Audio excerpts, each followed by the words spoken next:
que nós estamos lançando o 4º livro, ao qual estaremos com alguns professores convidados, e a gente vai estar trazendo um pouquinho de tudo que a educação inclusiva hoje de fato tem como realidade, para que possamos aportar como teoria e também como prática. Porque mais do que uma teoria, a educação inclusiva hoje ela é uma prática. Então, quando eu estou trazendo hoje o lançamento do livro As Bases Epistemológicas da Inclusão, e trazendo uma provocação, trazendo uma discussão que, de fato, ela tem uma importância, e eu vou estar trazendo essa importância com mais detalhes, né, na questão legal, na questão, digamos, do direito, da questão normativa do nosso ordenamento jurídico, a questão dos direitos, das garantias da pessoa com deficiência. E hoje a minha preocupação maior é pensar na inclusão de uma forma equivocada, como diz David Rodrigues, um autor português, de uma forma leviana no conceito epistemológico da inclusão. Porque esse termo ele foi cunhado, ele foi criado, ele foi construído para atender um público. E esse público não pode ser, de forma alguma, digamos assim, desviado para outras atenções. Então, minhas considerações iniciais é me apresentando. Eu sou Marcos Welby, né, para quem está assistindo a live agora e não me conhece, sou professor do município, sou professor da Unidom, professor de algumas pós-graduações e hoje, né, trazendo esse meu 4º lançamento, que é o livro que eu já me referi. Então, essa minha história, ela começa muito cedo como escritor. Eu tive, com 23 anos, a minha primeira premiação pela Fundação Cultural, um texto escrito pela Biblioteca Central, que naquele momento era a Fundação Cultural que dirigia, chamado A Bengala Branca, e eu fui premiado pela própria Fundação Cultural, o que me incentivou. E depois veio o meu mestrado em 2007. Em 2014 eu concluo, então, o meu doutorado com a linha de pesquisa Educação e Diversidade. A minha orientadora foi a professora Terezinha, e depois desse processo eu não parei mais de escrever. São quatro livros, e todos eles trazendo essa temática. O primeiro, ele traz a questão mais o ensino da música às pessoas com deficiência. E eu entro numa trilogia de 3 livros, um que fala sobre uma sociedade inclusiva requer uma sociedade, uma escola inclusiva, perdão. Uma escola inclusiva requer uma sociedade inclusiva. Depois eu trago o terceiro livro, né, chamado A Educação, o Lúdico e a Inclusão, e hoje o 4º, que são as bases epistemológicas da inclusão, buscando, né, construir alguns termos que ainda são, digamos assim, de certa forma necessários, mas não tanto debatido quanto ele merece, que é a questão do preconceito, dos estigmas, e que vários autores e que vários pensadores dessa nossa vertente, dessa nossa perspectiva, né, os documentos atuais do Ministério da Educação, ele chama a educação especial na perspectiva da educação inclusiva.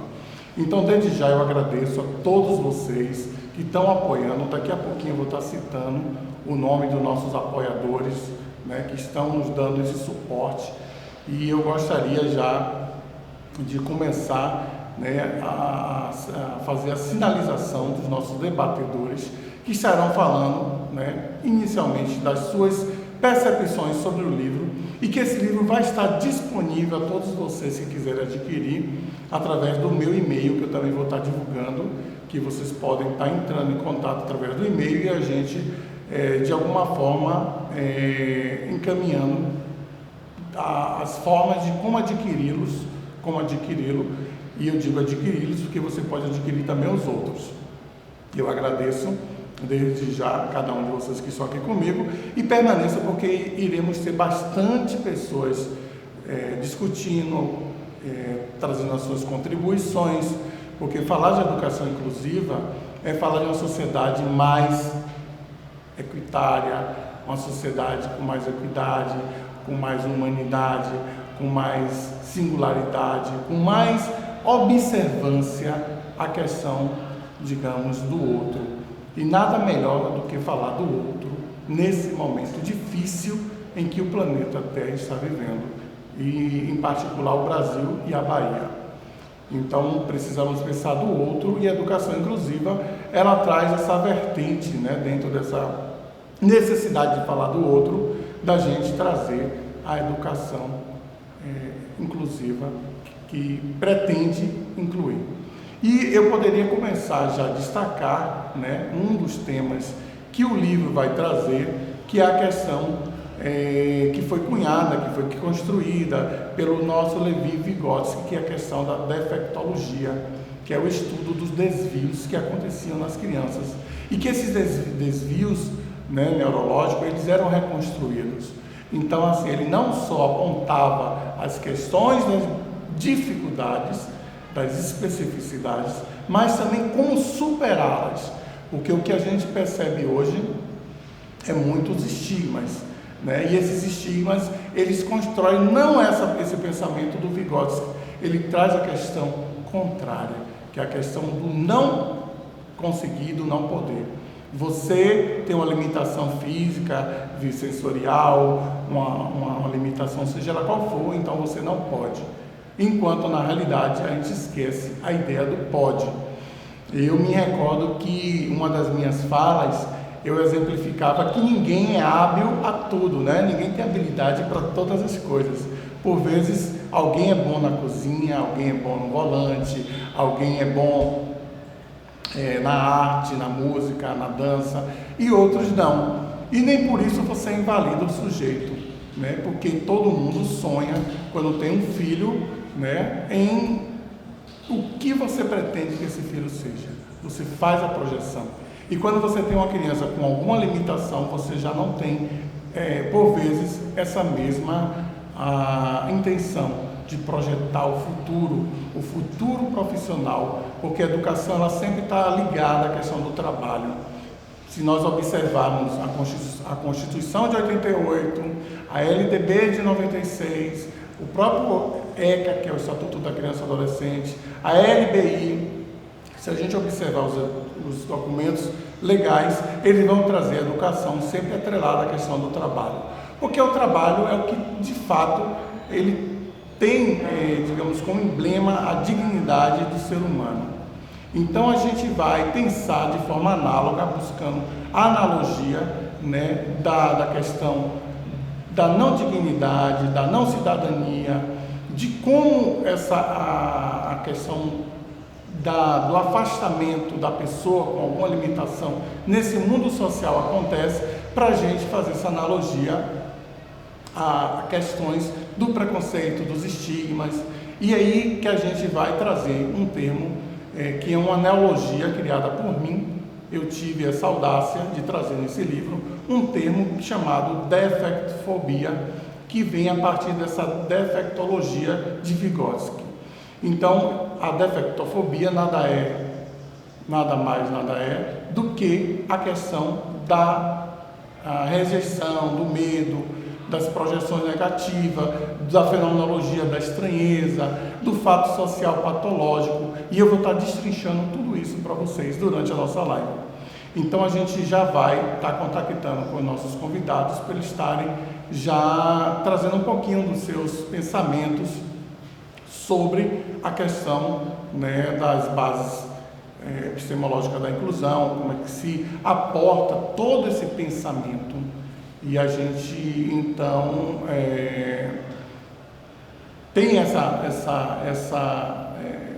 esse momento aqui de estar essa interação com vocês, claro, participando, e também uma grande ferramenta que eu utilizo para que esse tema não seja um tema tão pesado, que é a música. Então eu quero começar tocando a música para vocês, e logo a gente vai tentar já chamar um dos debatedores para trazer para a gente um pouquinho da sua impressão. Essa música é da minha autoria, Então, muito cedo eu comecei a compor, a escrever. Então, não é só a questão do livro, mas a questão também da poética, a questão da expressão através da escrita. E quando você pensa, né, nessa outra forma de você também trabalhar essa outra linguagem, que não é apenas a verbal, você vai trabalhar as diversas linguagens, as múltiplas inteligências. Então é aí que você começa a perceber que a diversidade humana ela é muito mais interessante. Quando você percebe esses múltiplos potenciais da pessoa humana. E essa foi a minha primeira música que eu queria abrir a nossa live tocando para todos vocês que estão nos prestigiando. Passem agora, comuniquem para as pessoas que não estão assistindo e vamos fazer agora essa live juntos.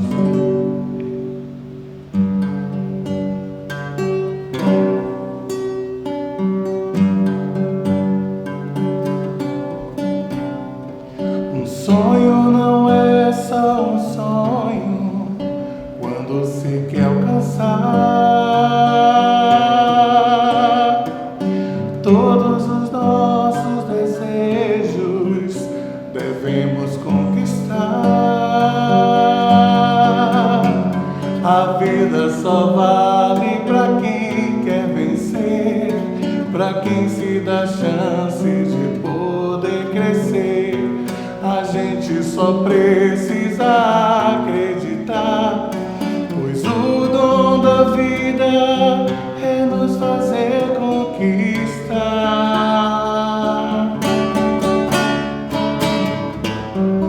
A vida é bela pra quem sabe nela viver e sonhar. As coisas da vida têm sempre a saída pra gente chegar. A vida é bela pra quem sabe nela viver e sonhar. As coisas da vida têm sempre a saída pra gente chegar. Então somente a gente acredita.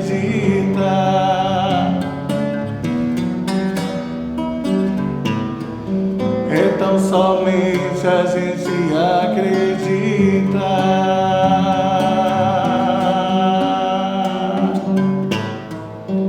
Então somente a gente acredita.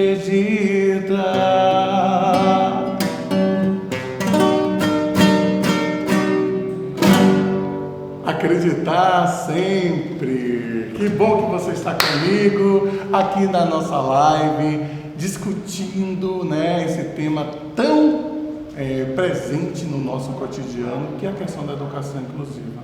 E existem profissionais que estão hoje, né, digamos, reforçando essa temática, e aqui estou eu, né, dentro dessa militância, que é uma militância também, né? Além do processo acadêmico, existe uma militância, e com todos os apoiadores, né? A Unidom, que está nos apoiando, a Universidade Federal da Bahia, a Patrícia Silva com a sua empresa de divulgação, e todos os debatedores que estarão conosco. Então, todos esses apoiadores, e ao longo aqui da nossa live eu vou estar lembrando de vocês, e divulgando, e a partir também da participação de vocês. Vamos lá, vamos participar. Está na hora de vocês começar a mandar mensagens, tá? E a gente vai tentar traduzindo para vocês. Eu vou procurar saber aqui, eu estou com a equipe, gente, da Unidom aqui, me apoiando, o Paulo, o Felipe, e a própria, uma das debatedoras, a professora Maiara, também está já aqui, né? A gente mantendo todo aquele procedimento, protocolo de distanciamento. Então a gente precisa estar atento a todas essas coisas. Então eu quero saber os comentários, se já existe, se já tem algum debatedor. Eu vou procurar saber, já tem algum debatedor na linha, já tem alguém? Pronto, então a gente vai começar com um advogado, né? Nada melhor do que um advogado para dizer para a gente sobre essa obra e a gente vai trazer o nosso professor Sérgio Cardoso. Vocês que estão em nossa live, ele é professor de várias unidades, né? Inclusive da nossa Unidom, também da FTC, e ele próprio vai falar um pouquinho da sua história, e é uma honra, é um prazer enorme estar com o nosso professor Sérgio Cardoso, advogado reconhecidíssimo da nossa terra, falando um pouquinho sobre essa obra. Professor, bom dia. É Maiara, tudo bem, professor? Tudo bom, Maiara? Professor, é o seguinte, eu estou aqui com a Lindalva de Amargosa. Ótimo. E ela quer saber exatamente o que é defectologia. Fala um pouco para a gente, professor. Pronto. A defectologia é o estudo, né, dos desvios. Quando o Vygotsky ele vem construir todo esse ideário, né, da questão que a deficiência eram os desvios neurológicos e que esses desvios, de alguma forma, eles se refaziam. Por exemplo, quando você tem um membro imobilizado e essa conexão não está mais respondendo.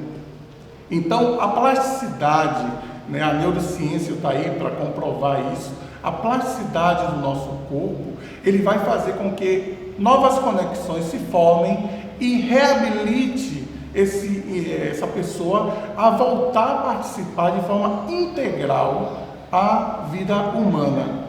Então, são conceitos que a gente vem desenhando, né, ao longo do tempo, mas não de forma tão, digamos assim, fundamentada, né, na ciência, na biologia. E se a gente busca essa compreensão, a gente chega a entender que a defectologia é exatamente o estudo da superação. Então entenda a defectologia como esse aporte da inclusão para a superação. Vou repetir.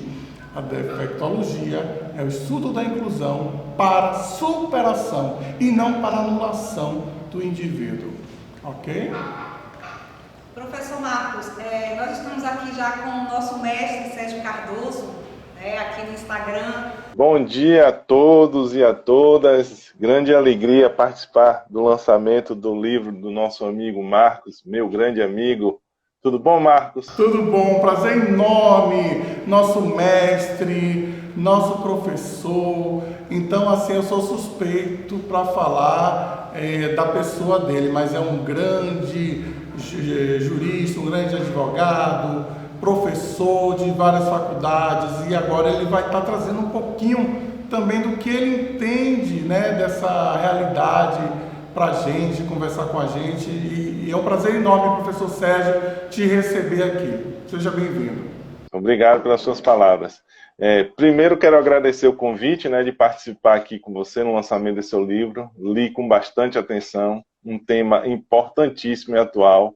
Quero confessar que foi o primeiro contato que eu tive, foi com você, né, discutindo, antes do lançamento, inclusive, né, nas nossas aulas, você me apresentou esse tema, né, e dizer que me surpreendeu, e eu comecei a defender essa bandeira também, né. O tema traz alguns casos, exemplos que você apresenta, né, e que eu fiquei chocado, né, e o ser humano tem um pouco de situações que a gente fica até surpreso negativamente.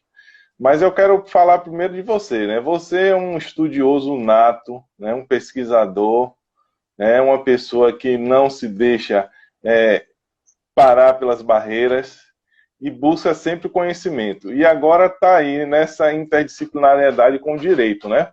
Estudando direito e fazendo essa relação com as suas outras áreas de conhecimento. E esse livro você traz exatamente isso, né?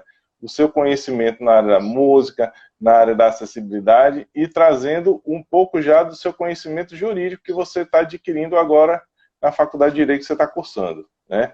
Eu só tenho que lhe parabenizar, indicar o livro, um livro realmente muito importante, atual. Temos que realmente engajar nessa luta. Você até apresenta um projeto de lei, né?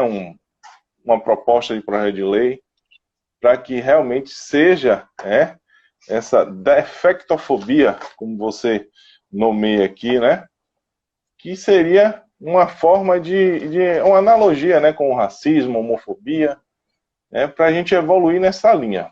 Eu só tenho que parabenizar você e dizer que é uma honra estar aqui no lançamento do seu livro. Professor Sérgio, uma das coisas que eu queria, já que a gente está no processo de debate, que a gente conversasse até para esclarecer as pessoas que estão nos assistindo. Quando a gente fala em fobia, a gente sabe que existe a questão do respeito, da intolerância, e que são coisas que ferem os princípios constitucional, né? A questão da garantia ao direito. Então, por exemplo, a questão da dignidade, quando você pensa na pessoa tendo uma fobia velada, né? Porque geralmente elas são veladas, de alguma pessoa que tem um desvio, né, que tem uma deficiência, que tem uma limitação, mas não é uma pessoa por um todo incapaz. Ele tem um detalhe que o torna ineficiente naquela única área.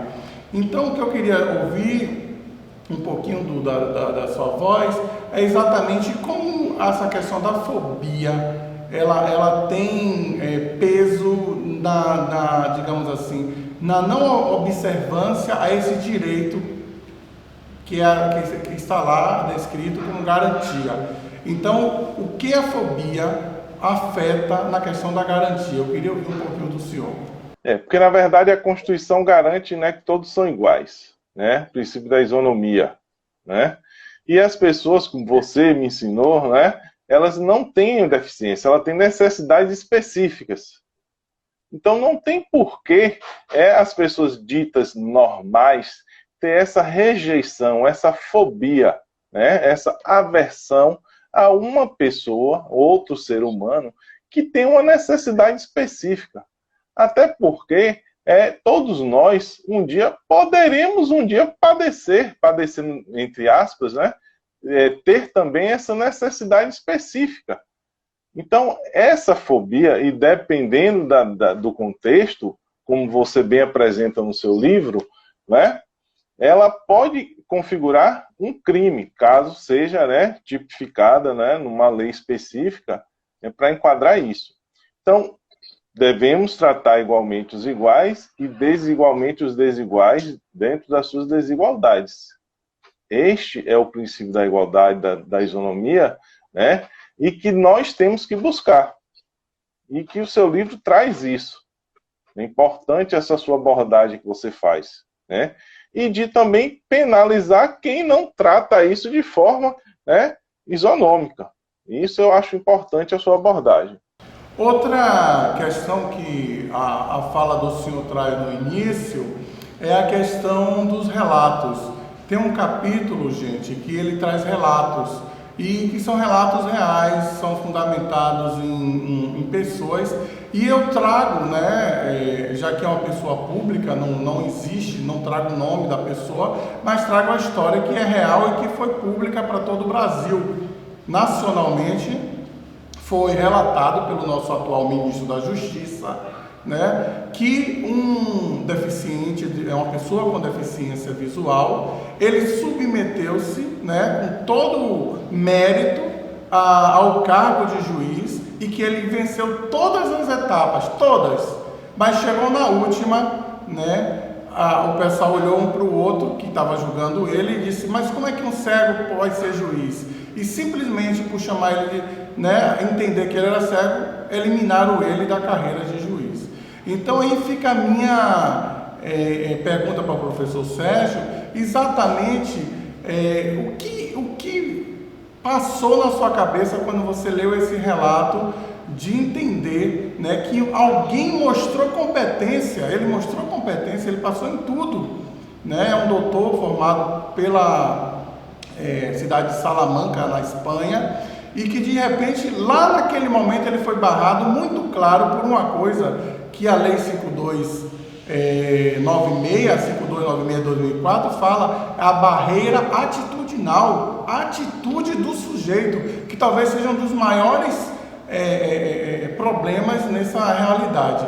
Então eu só queria saber do senhor o que foi de sentimento, de sensação, de quando você leu esse relato. Por favor, professor. Sim, esse relato é importantíssimo. Inclusive, me falhou o nome dele, não sei se vocês lembram, sabe o nome dele, Marcos? Ele hoje é o atual subsecretário do Ministério da Justiça, ele é advogado da União, concursado, e ele submeteu a prova para concurso para juiz, e na prova oral ele foi eliminado porque os examinadores entenderam que não poderia ter um juiz deficiente visual. Lógico que nós sabemos que isso não é uma barreira para o exercício da função do magistrado, né? Hoje, ele teria mecanismos legais para buscar isso judicialmente, né? Na época que ele prestou o concurso, não tinha leis que garantisse essa igualdade de condições. Inclusive, né, a própria Constituição garante as reservas de vagas para pessoas com necessidades especiais. A competência não está vinculada às sensoriais, às visual, né? Independente disso, cada um tem as suas capacidades específicas para desempenhar as atividades, logicamente dentro das suas capacidades motoras, etc. Né? Mas isso realmente configuraria, numa hipótese de uma lei que configura defectofobia, a prática dessa conduta, um crime que deveria ser punido, né? Uma forma não só de discriminação e preconceito. E várias pessoas de várias universidades tendo a honra de ouvir o mestre professor Sérgio Cardoso, um advogado, trazendo um pouco, né, dessa realidade do livro que a gente acaba de lançar e que eu espero que venham outros teóricos também junto, assim como o professor Sérgio, se juntar, né, a essa militância, porque não deixa de ser também, como eu me referi, um processo acadêmico, é um processo de construção do pensamento, né, de aportar em teóricos, mas é uma construção de militância.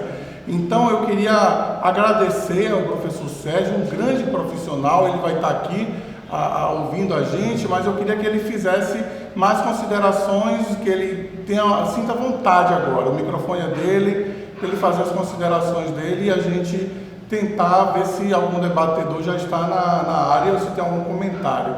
Mas estamos, inclusive, sendo com o apoio da Unidom, né? Estamos sendo também registrados aqui, gravado, então que bom que vocês participem. Eu convoco todos os educadores, todas as pessoas interessadas no tema, todos os juristas, todos os advogados, vamos conversar. Eu acho que a sociedade está precisando refletir sobre os nossos reais problemas, né? Que tem problemas que estão por aí que são desnecessários, mas esse é um problema eminente e que está na ordem do dia. Então, por favor, fique à vontade. Então, professor Sérgio, aberto para o senhor fazer suas considerações e obrigado desde já. Marcos, mais uma vez eu quero agradecer o convite, dizer que faço parte da equipe de docentes aí da Unidom, nosso grande grupo Unidom, né? E dizer que essa é uma luta de todos nós, né? Não só sua, mas de todos nós, porque sim, garantir essa isonomia, garantir direitos iguais a todos, né? Independente das diferenças, todos devem ser tratados de igual forma. E eu continuarei aqui na sua live e quero ouvir também a participação dos outros debatedores. E um forte abraço a todos, a você em especial. Obrigado, professor Sérgio. Obrigado mesmo. Esse foi o professor Sérgio Cardoso, o nosso grande mestre, professor, e que tem muito a nos ensinar, né? A gente fica feliz as considerações dele. E ele lembra muito, né, claramente a questão do princípio da isonomia, né, a questão da igualdade. A gente fala tanto na sociedade igual, se a gente prestar atenção, isso vem lá do iluminismo, né, igualdade, fraternidade, liberdade, e que às vezes essa expressão ela cai em equívocos, né? A igualdade ela precisa ser verificada de forma equânime, né, de uma forma mais que permita que a pessoa humana tenha o seu acesso dentro das suas necessidades específicas. Eu fico muito feliz em estar contando com pessoas com essa competência de debater de forma tão clara, de forma tão precisa. E, enfim, aqui do NAP, né, nós temos aqui na Unidom o Núcleo de Apoio Psicopedagógico. Então, a preocupação hoje tem que ser geral, né, porque o desenho universal, ele traz essa realidade. Então, daqui a pouquinho eu vou estar trazendo mais como eu fui desenhando essa ideia das bases, né? Eu construí um roteiro dentro desse livro de como os teóricos, os filósofos, sociólogos, eles vieram construir, ajudar essa ideia, só que ficou pulverizado, ficou diluído, e agora eu juntei, né, esses pensadores para tentar dizer que existe sim a necessidade de positivar a educação inclusiva, positivar como uma ciência, como algo necessário como estudo. E nessa necessidade como estudo, a gente começar a pensar nas questões das intolerâncias, das reações negativas, veladas, né? Porque às vezes são veladas. Nada do que foi será de novo do jeito que já foi um dia. Tudo passa, tudo sempre passará. A vida vem em ondas como mar, fluindo e vindo infinito. Tudo que se vê não é igual ao que a gente viu há um segundo. Tudo muda ao tempo todo no mundo. Não adianta fugir, nem mentir pra si mesmo agora. Há tanta vida lá fora, aqui dentro sempre, como uma onda no mar, como uma onda no mar, como uma onda no mar. Muito bem. Eu me recordo de um pré-socrático, né, que dizia, o Heráclito de Efésios, que o homem, né, quando ele vai tomar um banho no rio, nem na segunda vez ele será o mesmo, nem o rio será o mesmo, né? Então o mundo é essa constante mudança, e nós acreditamos que podemos sim e devemos criar esse sonho da transformação, da mudança, que a gente é possível através do que a gente acredita, transformar o que está ao nosso redor. E eu acredito muito de que nós podemos construir uma sociedade melhor. Então, falando um pouquinho da minha obra, quando eu fui criando um tripé, né, eu vou falando aqui, e assim que tiver alguém na linha, que tiver algum comentário, podem me interromper. Quando a gente foi construindo a ideia dessa obra, foram 3 coisas que eu pensei, né? Por que ainda se tem atitudes, né, que constroem barreiras no progresso, na educação, no trabalho, e tudo isso, por vezes, de forma muito velada, de uma forma muito, digamos assim, não explícita, né? Porque a gente sabe que a forma explícita, ela às vezes é mais fácil da gente registrar, da gente tornar pública.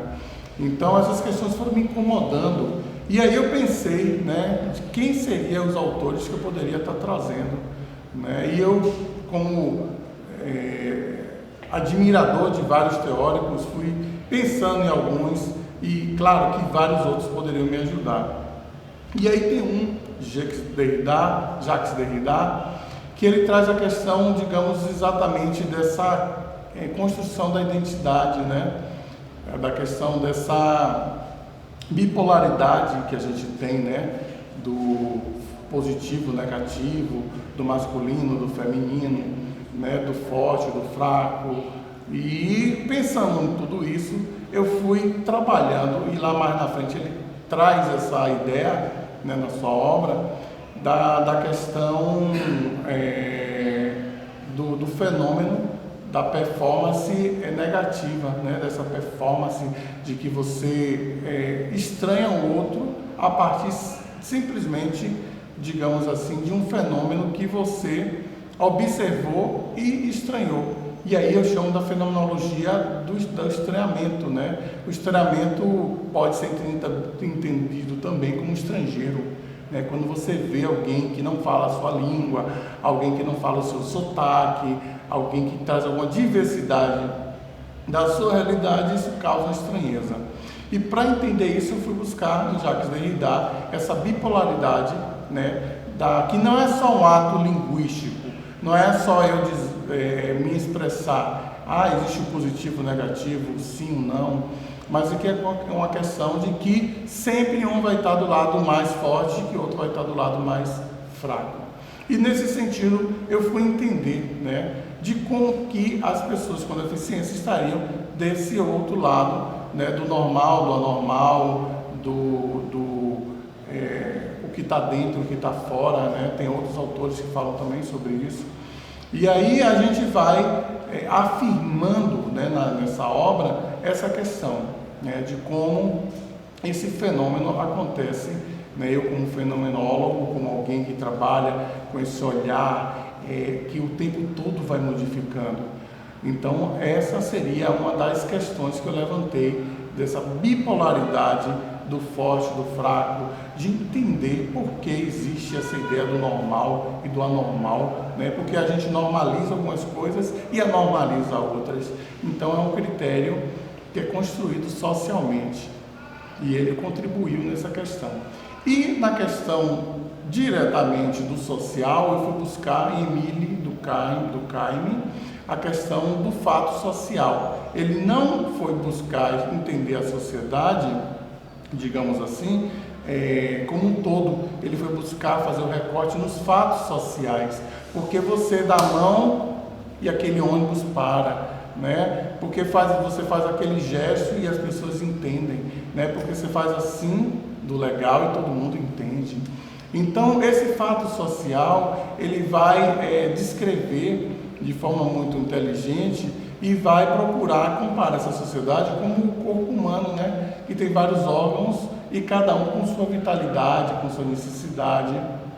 E muito curiosamente, eu achei na leitura dele o fato social patológico, que é aquela parte do corpo que ele entende que não se encaixa e que cria uma palavrinha chamada anomia. Então, essa expressão vai fazer eu entender as pessoas que não conseguem se encaixar nesse corpo social, nesse tecido social. Aí eu trago a terceira expressão, que é exatamente o fato social patológico. Eu já falei do fenômeno da estranheza, agora o fato social patológico. E o terceiro, eu fui buscar exatamente dos mecanismos de defesa, que é a questão da projeção. E aí, curiosamente, eu sempre relato um fato para exemplificar essa projeção, né? É como se você pensasse assim, né? Ainda não é meu exemplo, tá? Mas é como se você pensasse assim, aquele rapaz que toma uma bronca do patrão e como ele não pode responder ao patrão, ele sai na porta e vê um cachorro e descarrega, projeta toda a sua raiva chutando aquele animal. Então pense que a gente tem as nossas projeções a partir desses mecanismos de defesa lá explicitado na obra de Freud, que foi um dos que eu também busquei para entender por que essa projeção existe, né? Eu costumo dizer que as eficiências elas se tornam maiores quando elas se cruzam, né? Se eu tenho uma deficiência em uma direção, encontro alguém que tem uma deficiência que vai ainda aumentar a minha deficiência, aí a gente vai ter uma deficiência ao quadrado, se pensarmos numa linguagem matemática. Mas preste atenção, eu estava subindo um transbordo aqui em Salvador, a escada rolante, me direcionando para subir, quando a senhora me pega no braço e diz, não suba, não suba, não suba, e eu rapidamente imaginei, meu Deus do céu, a laje desse transbordo vai cair agora na minha cabeça. E perguntei para ela, mas senhora, o que foi que houve? Né, muito calmamente, e ela, quer dizer, eu perguntei muito calmamente, e ela desesperada responde: não, é que eu tenho medo de subir escada. Aí eu virei para ela: minha senhora, me desculpe, mas o medo é seu, eu não tenho não, tchau, e subi. Então, ela projetou o medo dela em mim. E como é fácil, né, a gente projetar as nossas ineficiências, as nossas dificuldades no outro, achar porque a gente tem aquela dificuldade, o outro, né, que já tem uma limitação, vai ter também, ou vai ser aumentado. E aí eu chamo a terceira expressão, projeção negativa. Então essas 3 palavrinhas vão fazer parte de um arcabouço que eu explicito, aprofundo na minha obra, para trazer o que eu chamei de defectologia, que é o estudo das bases da inclusão. E nesse sentido, né, desse estudo, é que eu chego à questão da legalidade, né, dessas ações que destroem, que impedem, que traz barreiras e que não condiz com a Lei Brasileira de Inclusão, a Lei 13.146, que foi recentemente, né, colocada e modificando até o nosso Código Civil, né, atual, onde a pessoa com deficiências torna-se, digamos assim, capaz de direito, né, com os plenos, né, direitos de exercer a sua questão da fertilidade, a sua questão de casar, descasar, e esse processo legal, ele vem acontecendo há muito tempo, desde os ingleses, né, quando trouxeram a deficiência como opressão, que a deficiência é uma opressão se você olhar pelo lado, digamos assim, do modelo social da deficiência. Então tudo isso vai estar na minha obra, né? Quem adquirir, o meu e-mail é uelbimelo43@gmail.com. A gente vai estar colocando também no Instagram para que vocês entrem nesse e-mail e adquira essa obra e chegue até a sua mão para você participar, né, dessa militância, dessa fundamentação teórica e servir para os TCCs, servir para as dissertações, as teses. Enfim, eu acho que é um momento de convite aos acadêmicos, aos estudantes e também às pessoas do cotidiano, né? O educador do trânsito, o gerente de mercado. Então, são muitas realidades, porque pensar na pessoa com deficiência apenas dentro da escola é importante, mas também é importante pensar no lazer, na praça, na praia, nos hotéis. A lei que eu me referi, 13.146, no seu artigo 45, você pode depois procurar, ela traz exatamente essa acessibilidade em ambientes como pousadas, hotéis e similares, né? E lá no 84, no caput, está escrito, né, esse direito. Então são questões que está clara, tanto na questão do aporte legal, no social, no cultural. E no cultural, claro, requer também uma contribuição de todos vocês. Eu tenho com uma das debatedoras, e ela já vai se preparando, já que a gente não está conseguindo conectar com a Pró Terezinha e o professor Miguel, para participar aqui com a gente. E daqui a pouco eu vou estar, assim que ela sinalizar, convidando para ela ocupar esse espaço que eu estou. Tá? E ela vai falar também um pouquinho dessa ideia. Ela dirige um núcleo, né? Hoje o que me chama a atenção é que quase todas as instituições de nível superior, ele tem um núcleo de atendimento, né? Para alcançar a necessidade específica de cada realidade dos alunos. E aqui na Unidom a gente tem também essa realidade e ela representa esse núcleo. Então, assim, aos pouquinhos, né, porque é um trabalho de formiguinha, e esse trabalho, eu que perdi a visão com 12 anos, em 85, 86, vim entendendo muito cedo, porque eu peguei alguns livros americanos que falavam sobre o tema, e no Brasil existia poucas obras. E aí depois eu tive a oportunidade de estar com Romeu Sazak, Cláudio Batista, Cláudia Werneck, esse pessoal todo conhecido do métier, da área da inclusão, e que a gente foi discutindo, né? A minha própria orientadora, a Pró Terezinha Miranda, o meu hoje supervisor, Miguel Bordas, enfim, a gente vai discutindo e procurando entender o que significa incluir, né? Se fala incluir, se existe, é porque existe a exclusão.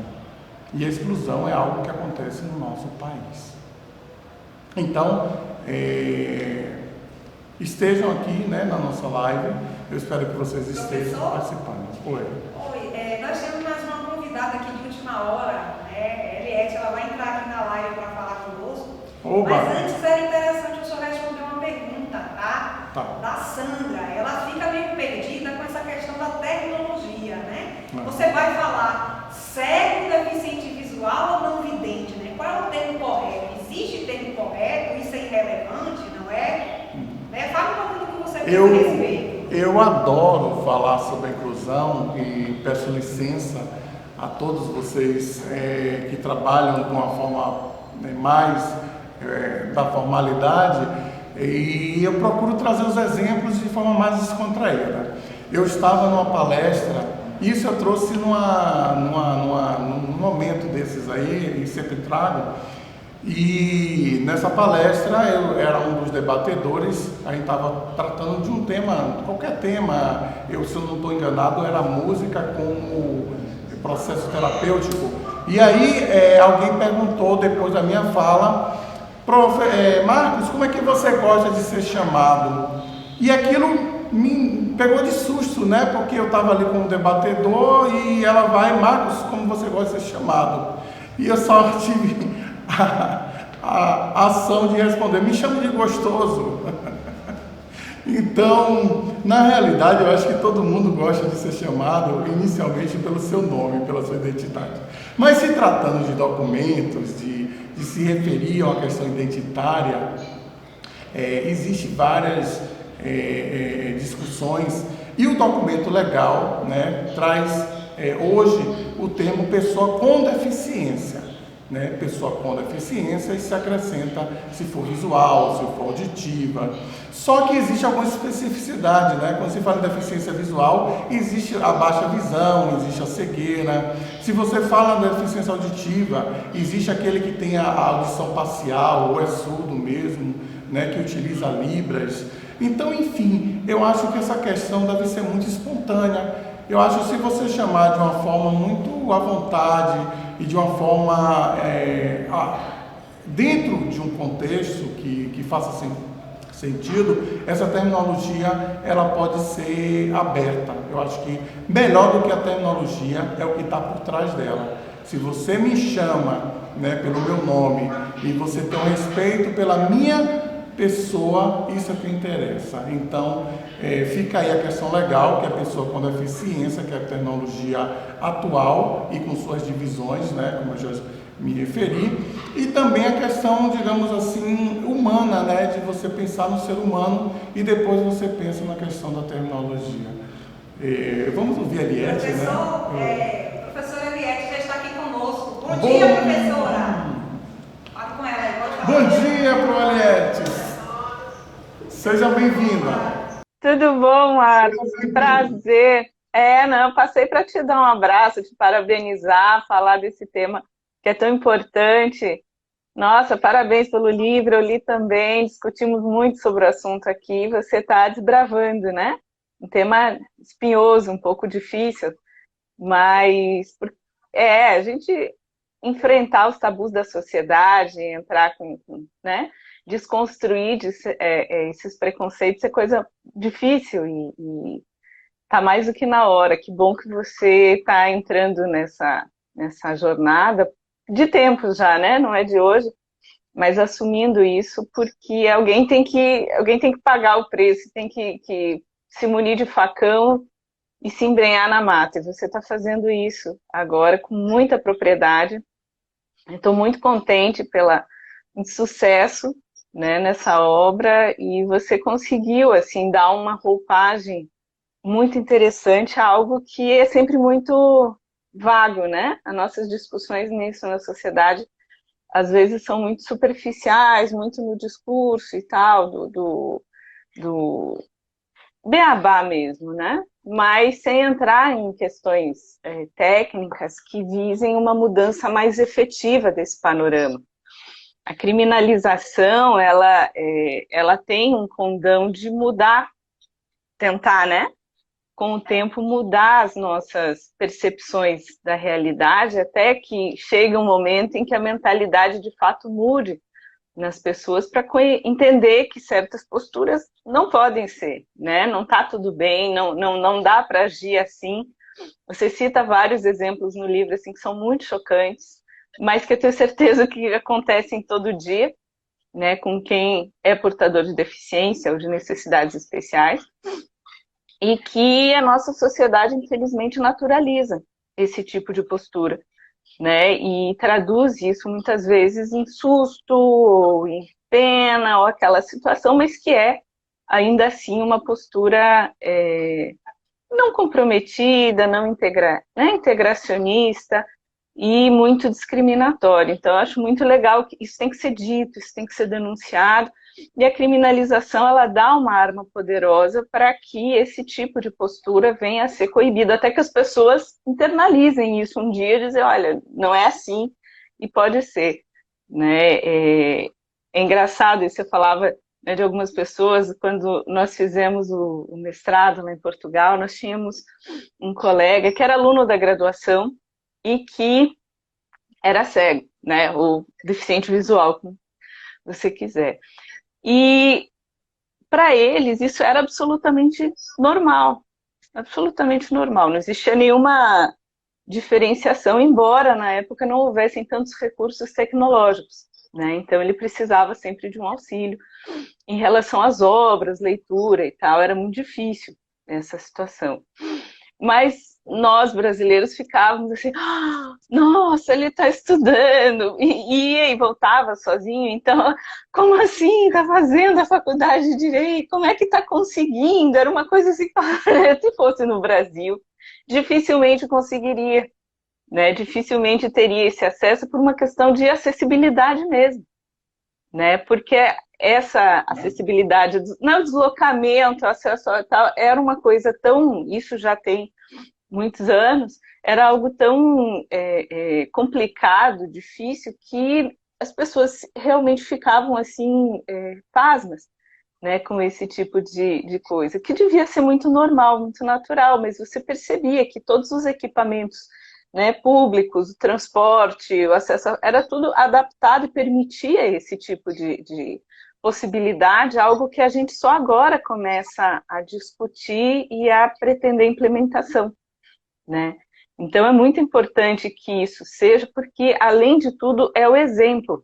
A sociedade vai se construindo e se estratificando em função dessas crenças, que são inconscientes, na verdade, que vão fundando a visão de mundo que a sociedade tem, né? E formam uma espécie de consenso sobre como as coisas são, o que cada um pode fazer, né? Até onde cada um pode ir. E isso já aconteceu com não apenas há muito tempo, mas muitas lutas já tiveram que ser travadas por muitos grupos que também não tiveram acesso, né? Então, assim, as mulheres não tinham direitos, os negros não tinham direito, agora as pessoas, né, portadoras de deficiência ou com necessidades especiais, então, assim, são grupos que sempre foram tratados de forma marginalizada, ou não tinham essa consideração que você fala pelo outro de igualdade, né? Então eram privados do exercício de direitos básicos e de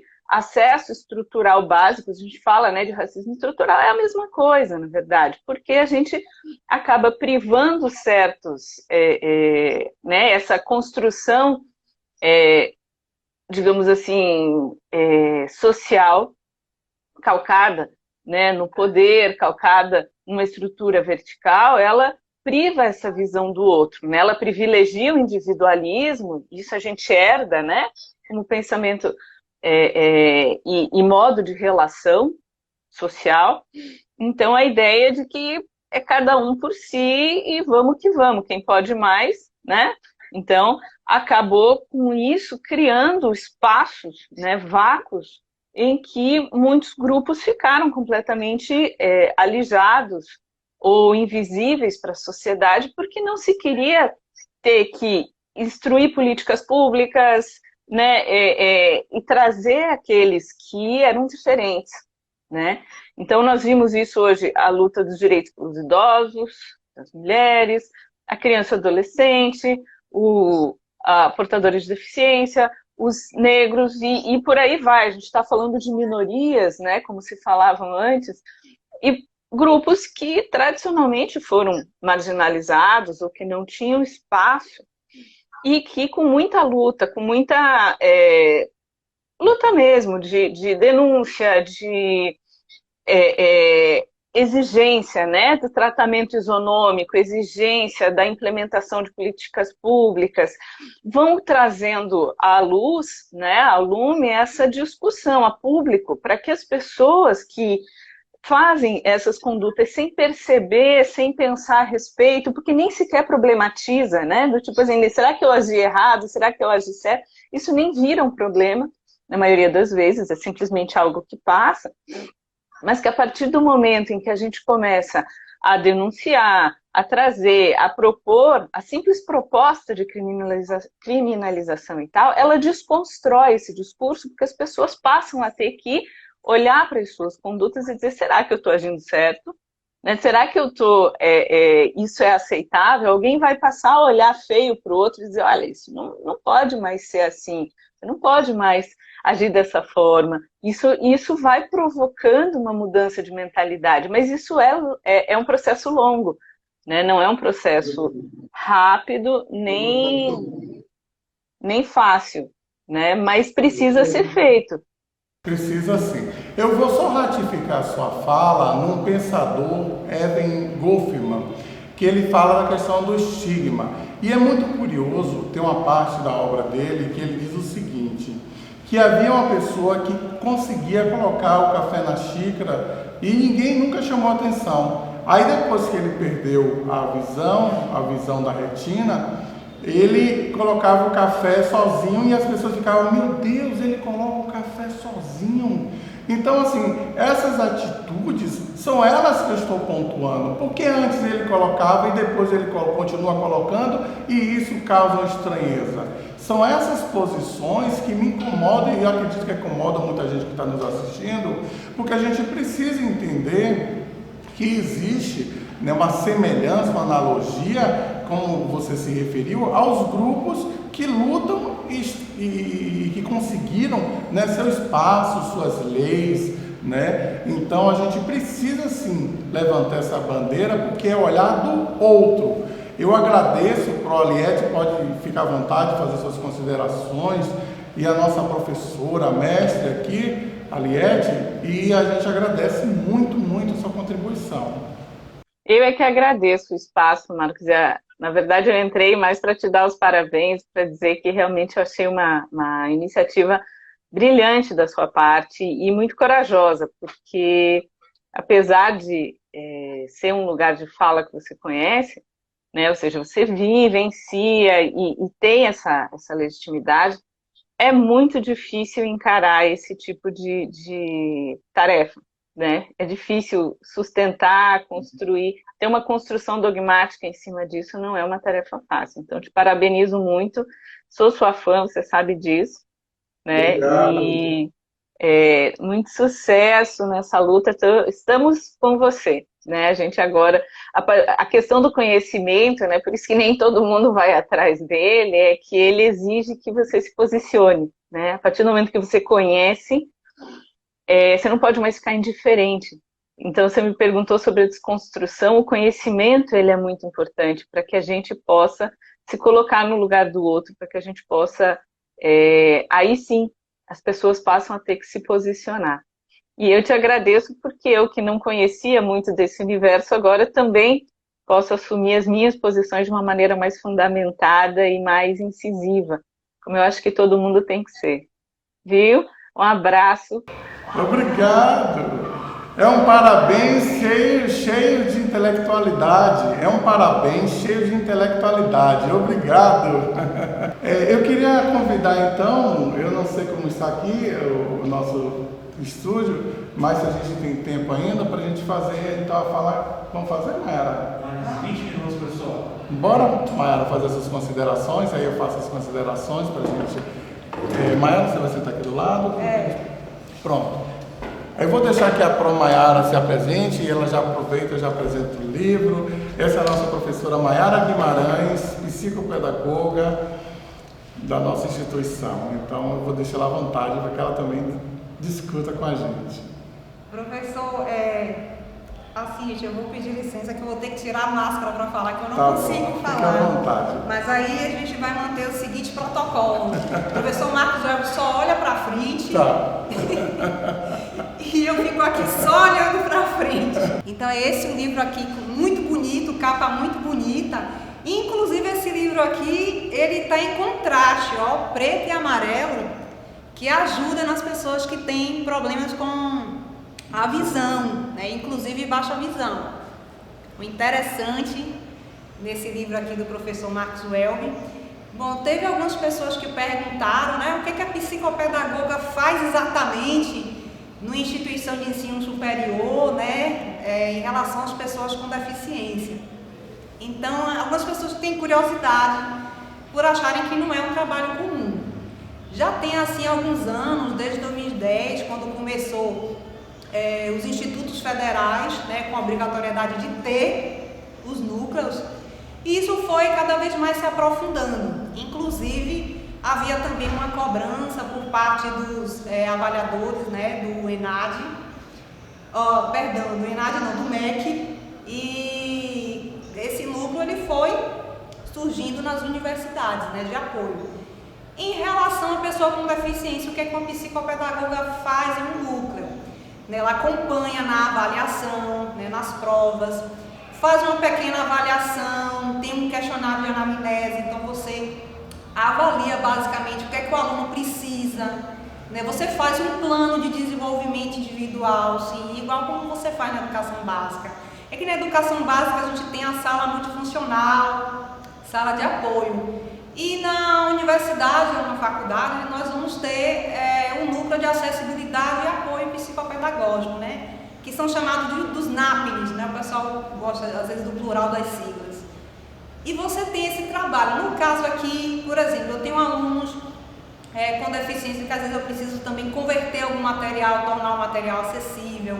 Eu entro em contato com fornecedores de software para tornar uma disciplina acessível no EAD. Sim. Aqui nós também atendemos alunos do EAD com deficiência. Nós temos inclusive 3 alunos deficientes visuais no EAD. Temos alunos com deficiência intelectual no EAD. Todos recebem apoio aqui do núcleo, da equipe pedagógica, né? Todos conseguem assim se desenvolver na medida do possível, dentro de suas possibilidades. Então assim, eu acabo realizando leituras técnicas em avaliações. Então, teve uma que perguntou aí agora no Instagram, como é que você faz para fazer essa leitura? Que leitura é essa? Né, que eu mencionei em outra publicação, a leitura técnica. Depende muito do aluno, né? Então, normalmente eu faço uma primeira leitura pausada, que é o overview, que é para ele ter uma noção geral do que é o assunto, do que é o tópico. Depois eu faço uma segunda leitura. Nessa segunda leitura, normalmente quando é a avaliação de ensino superior, ela tem também no formato ENAD algumas questões de forma fragmentada. Isso é para certos tipos de perfil de educando. Mas tem educando não, que prefere que você leia tudo de vez. Então assim, não existe uma regra. Então eu penso que hoje a maior regra é você conhecer o aluno. Então assim, não tem como eu dar uma dica genérica, né? Então qual é o processo hoje? Você é psicopedagogo, você está tomando conta de um núcleo junto com a equipe pedagógica, você tem que ter um procedimento. É a primeira coisa quando você chega no núcleo, você tem que ter um procedimento por onde você vai começar. Então eu começo por um questionário, por uma entrevista, faço algumas atividades, avaliações pedagógicas para saber o que é que o educando traz de dificuldade. às vezes tem um contato com a família também. Então, assim, tem alguns pais que ajudam em casa no acompanhamento das atividades, né? Os materiais aqui, com o uso da tecnologia, assim, tem facilitado muito. Então, no caso mesmo dos deficientes visuais, eu consigo converter, em média, 70% dos materiais que eu recebo com o uso da tecnologia. Porque hoje nós temos, assim, vários softwares gratuitos, né? E, inclusive, eu tenho software sintetizador de voz instalados no meu computador e eu faço o teste antes de enviar para o aluno. Então, assim, para o aluno não ter aquele trabalho, meu Deus, você mandou e eu não estou conseguindo, então eu já faço o teste. Então, aqui, tudo aqui na Dom Pedro, a equipe pedagógica, a assistência que nós damos, é para evitar que o aluno tenha angústia, que ele tenha desgaste. Então, eu já faço o teste, né? Às vezes o professor, quando ele pode, ele já manda o material assim, em forma de texto, em forma mais acessível. Porque imagem mesmo, para a pessoa que é deficiente visual, é bem complicado. E alguns softwares, eles ainda não convertem para fazer uma descrição da imagem, entendeu? Pelo menos os gratuitos. Então, a gente ainda tem essa dificuldade. Mas, mesmo assim, quando é um material assim, bem relevante, eu ainda faço uma descrição da imagem no material e mando para o aluno, entendeu? Então, assim, a gente dá esse apoio. Mas esse trabalho de inclusão aqui tem sido tão benéfico em termos pedagógicos que alguns professores mandam mensagem aqui, né, para o núcleo. Professora, o que eu tenho que fazer para poder conseguir atender esse aluno? Que tipo de material que eu tenho que enviar? Então, eles se preocupam muito e isso tem sido assim, bastante benéfico, porque você vê uma pessoa se preocupar em querer auxiliar o outro, em querer estar conectado, né, com o seu próprio aluno, porque na verdade o aluno ele não é do núcleo, né? O aluno ele é da casa, é do professor, é da diretora, do diretor, é do funcionário. Então, assim, todo mundo tem que estar conectado, né? Então, para você ter ideia da conexão que a gente conseguiu criar aqui ao longo do tempo, a gente tem um passeio tátil aqui na porta, tem no prédio todo, e eu sempre reclamava que o pessoal colocava as cadeiras, vinha almoçar, né? E ficava, e se eu tiver uma pessoa que cega querendo entrar, não entra no núcleo, como é que pode isso? Aí hoje o funcionário já afasta a cadeira, já coloca. Então, assim, é todo um trabalho de conscientização que você vai fazendo ao longo do tempo, né? E traz resultado, né? Então, assim, essa questão de você desenvolver no outro essa sensibilidade, de pensar nas possibilidades. Ou seja, se tiver uma pessoa aqui, né? Eu, por exemplo, eu não enxergo direito, né? Eu uso óculos. Então, tem coisa mesmo que eu tenho que adaptar para mim, né? Porque eu sou uma pessoa fotossensível. Quando é um ambiente muito claro ou exposto ao sol, eu enxergo muito mal, né? Devido a uma anomalia que eu tenho na visão. Então, eu tenho que adaptar e às vezes eu falo com pessoas da minha família, assim eu não enxergo. Então, quando eles mandam algumas coisas, vão me mostrar, eles já me mandam em formato aumentado e com a tela mais escura, né? Porque eu tive que fazer esse trabalho. Então, eu acho que hoje o que a gente tem que fazer enquanto educador é esse trabalho mesmo de sensibilizar o tempo todo, de estar. E com o tempo, por exemplo, hoje eu tenho menos desgaste do que eu tinha antes quando eu comecei minha carreira, porque hoje eu já entro aí, já falo, já dou as orientações. Então, assim, tenho menos retrabalho também, porque os professores já fazem. Por exemplo, hoje aqui na Dom Pedro, os professores já evitam arquivo digitalizado, porque sabem que é ruim para você converter para um formato acessível. Isso tem ajudado bastante. Mas é isso, né, Webs? Professora, eu quero sim, é claro, eu não vou perder a oportunidade de fazer uma pergunta à professora Mayara Guimarães. Eu preciso saber dela o seguinte: qual a sensação que ela tem em poder seus olhos, ser as mãos, ser as pernas, de certa forma, ser esse veículo, né, de instrumentalizar o acesso? Porque a gente discute muito, debate muito. Eu sou do meio acadêmico, eu sei exatamente o que estou falando, já viajei o Brasil inteiro, em várias universidades, existem muitos teóricos, mas que assim, o discurso fica apenas na fala e na prática não vem a se concretizar. E pela fala da professora Mayara Guimarães, assim como de muitos outros, né, que a gente sabe que trabalham, colocam a mão na massa. Então é essa a minha pergunta. Qual a sensação enquanto pessoa trabalhar colocando a mão na massa para fazer a inclusão acontecer de fato? Professor, é assim, muito gratificante, né? Eu vou resumir um pouquinho assim da minha atuação. Eu, na verdade, nem sempre eu fui educadora, né? Eu era executiva de multinacional, ganhava assim muito bem monetariamente, mas assim, eu tinha uma dívida antiga, né? Eu vou falar aqui para vocês que enquanto criança eu tive meu braço esquerdo amarrado numa escola que eu estudei, né, por falta de conhecimento deles. E aí, porque eu era canhota, né, e na década de 80 você ser canhoto era uma anomalia, era uma coisa esquisita, então eles queriam me obrigar a escrever com o braço direito. E então eu desenvolvi um distúrbio que era uma escrita espelhada, e essa escrita espelhada minha era bem absurda, porque não era só o espelhamento da frase, como é o convencional, era o espelhamento palavra por palavra. Então, eu desenvolvi esse distúrbio, demorei 3 anos para me alfabetizar. E então eu tive uma professora, né, enquanto criança, com 8, 9 anos, que ela ficava todo dia comigo dentro da aula. Então ela me acolheu, me incluiu, né? Eu sofria bullying, o pessoal dizia que eu não ia dar para nada, que eu ia ser burra. E graças a Deus eu fui uma pessoa que eu já viajei para outros países, já conheci o Brasil todo, né? Mas assim, ficava aquela coisa, né? Porque eu tenho uma gratidão muito grande pelo professor. E então eu voltei, né, há uns 10 anos atrás, né, para fazer uma faculdade na área de humanos, né? Sou pedagoga. E quis realizar esse sonho. Então, na verdade, esse sentimento que o senhor me pergunta agora é também a realização de um sonho, né? Na verdade, é uma dívida de gratidão que eu tenho com essa professora. Então, assim, tudo que eu tenho hoje na vida e que todos nós temos, né, enquanto pessoas, né, na sociedade em que nós vivemos, é por conta do trabalho do professor, né? Porque é como dizem, né, o professor Marcos que fala que o médico acaba com a vida de uma pessoa se ele errar, né, no hospital, mas o professor ele afeta a vida de 30, de 40 pessoas numa sala, e isso é fato, né? Então, assim, eu tenho alunos às vezes que me mandam mensagem e falam assim: professora, por favor, me ajuda. Eles suplicam, e eu sempre falo: olha, não suplique, que minha obrigação é te ajudar, não peça, não clame por isso, entendeu? É seu direito, né? Não clame para você poder ter um passeio tático, porque é seu direito. Então, às vezes eu tento até tirar essa questão deles de coitadinho, entendeu? Eu sempre falo: você não é coitadinho, você precisa de uma necessidade específica para você poder se adaptar a esse processo, e você vai ter essa adaptação, você vai conseguir se desenvolver.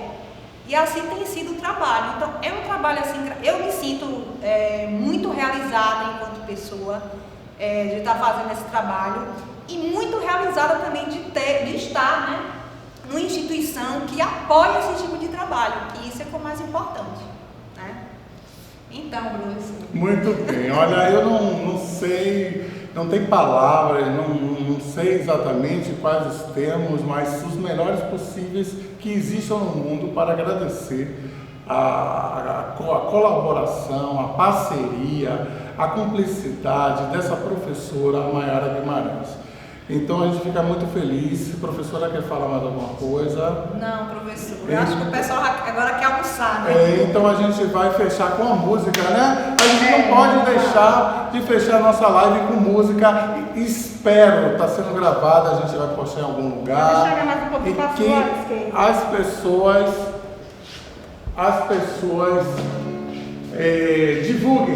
divulguem, espalhem essa ideia e adquiram o livro, tá? O elbimelo43@gmail.com.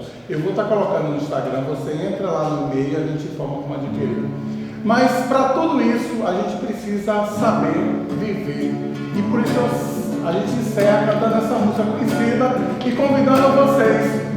Quem espera que a vida seja feita de ilusão pode até ficar maluco ou morrer na solidão.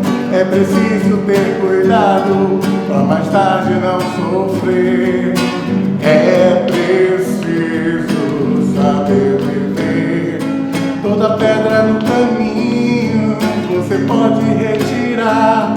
Toda flor que tem espinhos, você pode se arranhar. Se o bem e o mal existe, você pode escolher. É preciso saber viver. É preciso saber viver. É preciso saber viver. É preciso saber viver. Saber viver.